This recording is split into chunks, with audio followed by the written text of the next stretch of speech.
ఒక సామాన్య కార్యకర్తగా ప్రతి కుటుంబంలో ఒక వ్యక్తిగా ఆప్యాయతని పంచుకొని ఒక నియోజకవర్గంలో ఆత్మబంధువుగా ఆ స్థాయికి రాగలిగిన. సరే అనేక రకాల శక్తులు అడ్డుపడి రకరకాలుగా అడ్డంకులు సృష్టించే ప్రయత్నాలు ప్రతిసారి చేసిన 2018లో కేసీఆర్ గారి ఆశీర్వాదం వల్ల టికెట్ ఇవ్వటం, ప్రజలు ఆశీర్వదించి అసెంబ్లీకి పంపించడం జరిగింది. గతంలో ఏ రకంగానైతే అనుబంధంతో ఆత్మీయతతో ప్రజలతో మమేకమై తిరిగినో అదే క్రమంలో ఒక శాసనసభ్యుడిగా కూడా ప్రయాణం కొనసాగించిన. కానీ జీర్ణించుకోలేని కొన్ని శక్తులు, కొంతమంది స్వార్థపరులు ఇక నాటుకుపోతారేమో అనే ఒక ఆలోచనతో రకరకాల కుట్రలు వెనక నుంచి పన్నినా ప్రజలు నాకు అనుకూలంగానే ఉండే. ఇది రాష్ట్ర వ్యాప్తంగా ఒక మార్పు కోరుకున్న సందర్భంలో మా జిల్లాలో కూడా అన్ని నియోజకవర్గాలలో అదే రకమైన తీర్పునిచ్చారు.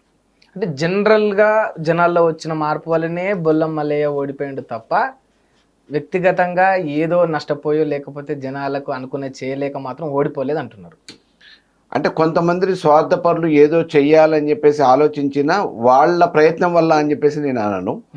ఇది రాష్ట్ర వ్యాప్తంగా ప్రజలు తీసుకున్న ఒక నిర్ణయం, మార్పు కోరుకున్న క్రమంలో ప్రభుత్వ మార్పిడిలో భాగంగా ఈ రకమైన రిజల్ట్ వచ్చింది, ఫలితం వచ్చింది. సరే, మీ వ్యక్తిగతంగా చెప్పట్లేదు, రాష్ట్ర వ్యాప్తంగా జనాలు కోరుకున్నారు అని చెప్తా ఉన్నారు. ఆ ఫలితం అంటే మీరు చెప్పకనే ఏం చెప్తా ఉన్నారు? బీఆర్ఎస్ పైన నమ్మకం ప్రజలు కోల్పోయినరు అని చెప్తున్నారు, అంతేనా?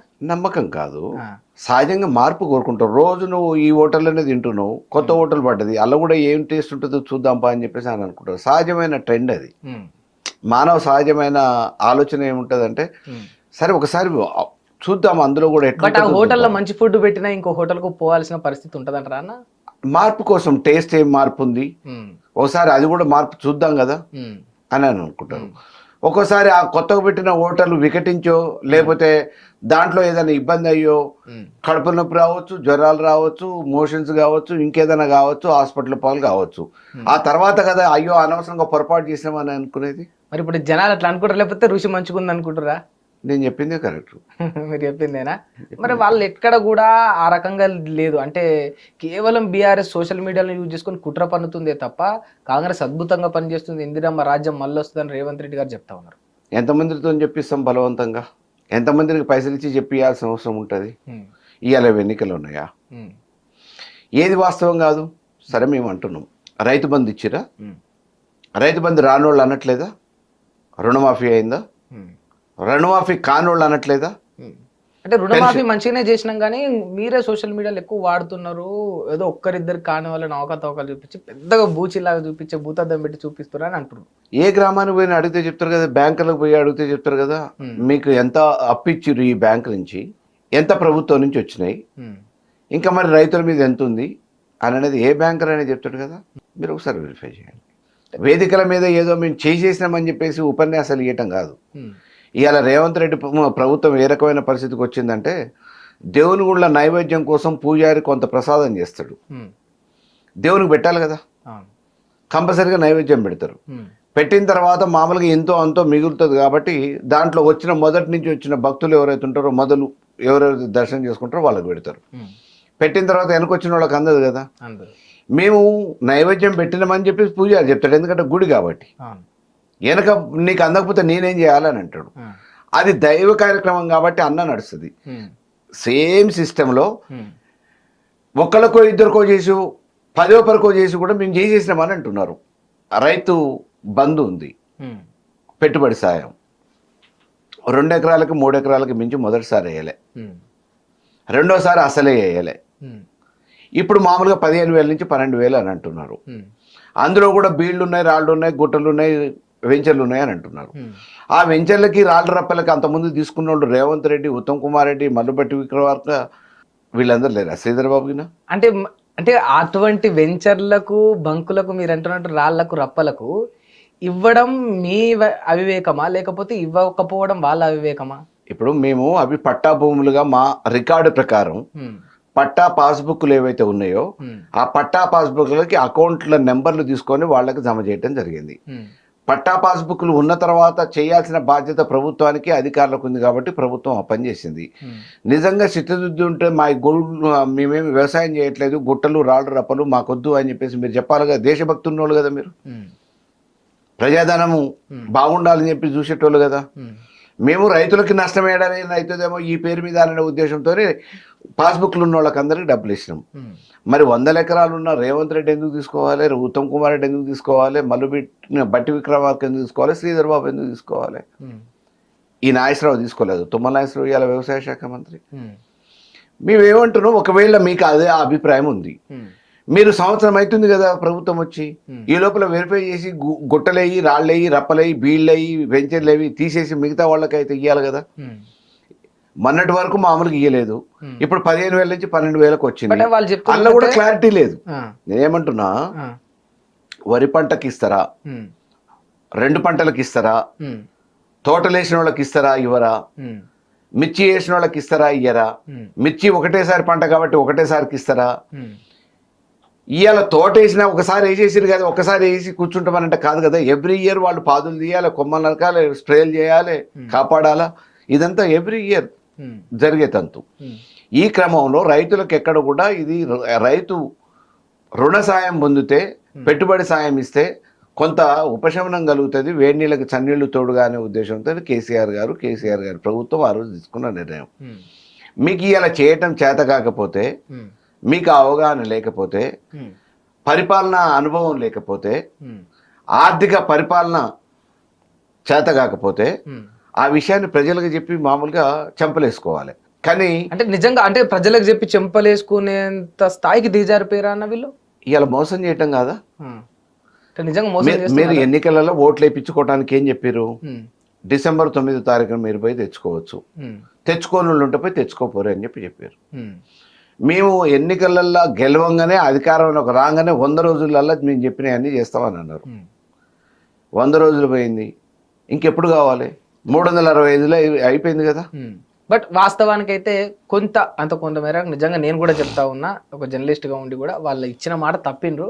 బట్ ప్రభుత్వంలో ఉన్నప్పుడు అంటే నిజంగా ఇన్ని అప్పులు ఉన్నప్పుడు మీకంటే మిగులు బడ్జెట్ తోటి ఉంది కనుక మీరు సాఫీగా చేసుకోగలిగారు. ఇప్పుడు వాళ్ళకి చూస్తే అన్ని అప్పులే కానా, ఈ మాత్రం ఇబ్బందులు కావా అట్లా కూడా అనుకోవచ్చు కదా. రిటైర్ అయిన ఎంప్లాయీకి బెనిఫిట్స్ ఇవ్వలేనంత ఇబ్బందా?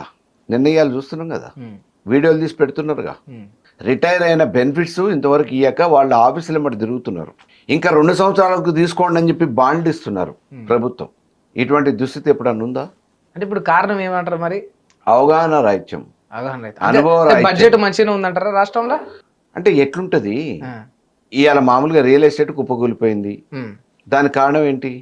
గవర్నమెంట్లోకి రాగానే స్క్వేర్ ఫీట్కి 50 రూపాయలు ఇవ్వాలని చెప్పేసి రియాల్టర్స్ దగ్గర డిమాండ్ పెట్టిండ్రు. అది సాధ్యపడలేదు, దాని మీద అనుమతులు ఏమి ఇవ్వలేదు, ఏ గవర్నమెంట్ ప్రొసీడింగ్స్ బిల్డింగ్లు ఎంకరేజ్ చేయడానికి పర్మిషన్లు ఇవ్వలేదు, కొంత స్లో అయింది. ఆ తర్వాత హైడ్రా అని పట్టుకొచ్చారు, మూసి ప్రక్షాళన అన్నారు, ఈ పేరు మీద కూలగొట్టడం మొదలుపెట్టారు, జేసీబీలను తీసుకొచ్చారు. ఇవాళ హైదరాబాద్లో ఇల్లు కొనాలంటే 3 కిలోమీటర్ల దూరంలో చెరువు ఉందన్నా కానీ భయపడే పరిస్థితికి వచ్చింది. హైదరాబాద్లో వేరు రాష్ట్రాల నుంచి వచ్చిన రియాల్టర్సు, ఆ బిల్డింగ్ సంబంధించిన వ్యాపారస్తులు ఇలా వేరే పొరుగు ప్రాంతాలకు పోయే దుస్థితి వచ్చేసింది కదా. దాంతో రిజిస్ట్రేషన్ పోయింది కదా, ఛార్జీలు పోయినాయి కదా, అమ్మకాలు లావాదేవీలు పోయినాయి కదా, పనిచేసేటోళ్ళ ద్వారా వచ్చే ఆదాయం సేల్ ట్యాక్స్ జిఎస్టీలు పోయినాయి కదా. మరి ఆ రంగం కుప్పకూలిపోయింది కదా. దాంతో నెలకి ఎంత ఆదాయం తగ్గింది, ఈ సంవత్సర కాలంగా మొత్తంగా కలిపి ఎంత ఆదాయం తగ్గింది, అదంతా పోగొట్టుకున్నట్టే కదా. ఇవాళ లేబర్ 1000 మంది పనిచేస్తున్నారు, అందులో కనీసం ఒక 200 మంది రోజు మందు సీసా కొనుక్కుంటే ఎంత వస్తుంది గవర్నమెంట్కి ఆదాయం? ఇవాళ పోయినాయి కదా. ఇప్పుడు దానివల్ల ఎఫెక్ట్ అయినా సరుకుల మీద వచ్చే ఆదాయం పోయింది, మద్యం మీద వచ్చే ఆదాయం పోయింది, రిజిస్ట్రేషన్ల మీద వచ్చే ఆదాయం పోయింది, లావాదేవీలు జరిగేటి అన్నీ పోయినాయి. హైదరాబాద్లో అటు ఇటు తిరిగేటోళ్ళు, పెట్రోల్ పోసుకొని బండ్ల మీద తిరిగేటోళ్ళు కూడా కొంతమంది మామూలుగా రియల్ ఎస్టేట్ నమ్ముకొని ఈ ప్లాట్ అమ్మి ఆ ప్లాట్ అమ్మి బతికేటోళ్ళు కూడా ఆ పెట్రోల్ మీద వచ్చే సుంకాలు కూడా పోయినాయి కదా. మరి ఆదాయం ఎట్లా పెరుగుతుంది? 1 ఇయర్ కాంగ్రెస్ పాలనకి మీరు ఏం చెప్తారు? అసమర్థ పాలన అంటే రేవంత్ రెడ్డిది అసమర్థ పాలన అంటే he's not suitable for CM. ఆయన సూటబులా కాదా అనేది కాదు, ఏదో మార్పు జరగాలనే ఉద్దేశంతో వీళ్ళు చెప్పిన మాయమాటలు నమ్మి ఓట్లేసారు ప్రజలు. అరచేతుల వైకుంఠాన్ని స్వర్గాన్ని చూపించేసి మామూలుగా వాళ్ళు అందలం ఎక్కారు. అందలం ఎక్కిన వాళ్ళు మాట నిలబెట్టుకోలేని పరిస్థితిలో ఉన్నారు. దానికి కారణం వాళ్ళకి అనుభవం లేకపోవటం, అవగాహన రాహిత్యం, పరిపాలన అనుభవం లేకపోవటమే.